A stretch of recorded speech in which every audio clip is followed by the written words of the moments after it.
இந்த அகன்ற உலகில் மாற்றம் எப்போதும் நிகழ்ந்து கொண்டே இருக்கிறது.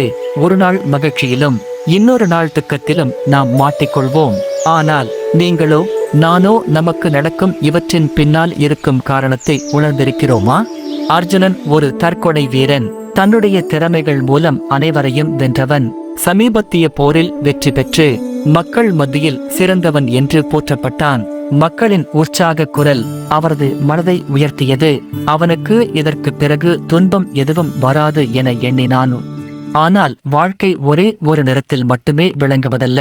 அர்ஜுனன் தனது வெற்றியில் திளைத்து மகிழும் போது அவரது எதிர் வாழ்க்கையில் ஒரு புயல் உருவாகி கொண்டிருப்பதை உணரவில்லை. ஒரு காலத்தில் மக்கள் போற்றிய அர்ஜுனன் தற்போது துன்பத்தின் எல்லையில் தவிக்கிறான். மக்கள் நேரம் மாறிய போது அவரை மௌனமாக பார்க்கிறார்கள். அவரது மனதில் ஒரு வெறுமை, உலகம் முழுவதும் தனக்கு பின்னால் இருந்தது போல உணர்ந்தான். ஏன் இவை நிகழ்கின்றன? மகிழ்ச்சி வந்ததும் துக்கம் வரும், வெற்றிக்கு பிறகு தோல்வி வரும். இவை அனைத்தும் வாழ்க்கையின் இயற்கை. இரவு எப்படி பகலாக மாறுகிறதோ, பகலின் முடிவில் இரவும் வருவது போலவே மகிழ்ச்சியும் துக்கமும் நமக்கு நிகழும். இந்த ஏரி போல நம் மனமும் அமைதியாக இருக்க வேண்டும். வெற்றி வந்தாலும் தோல்வி வந்தாலும் அதனால் கலங்காமல் நம் உள்ளத்தில் சாந்தியுடன் இருக்க வேண்டும்.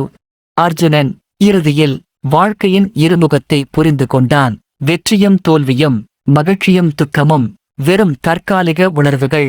அவை நமக்குள் வந்தாலும் அவற்றால் நம்மை உள்மனதில் கலங்க விடாமல் நிலைத்து நின்றான். இன்றும் இந்த உண்மையை உங்களுக்கு சொல்ல விரும்புகிறேன். வாழ்க்கையில் வரும் மகிழ்ச்சியை நம் உள்ளத்தில் சிறிதும் புடைத்துக் கொள்ளாமல் ரசியுங்கள்.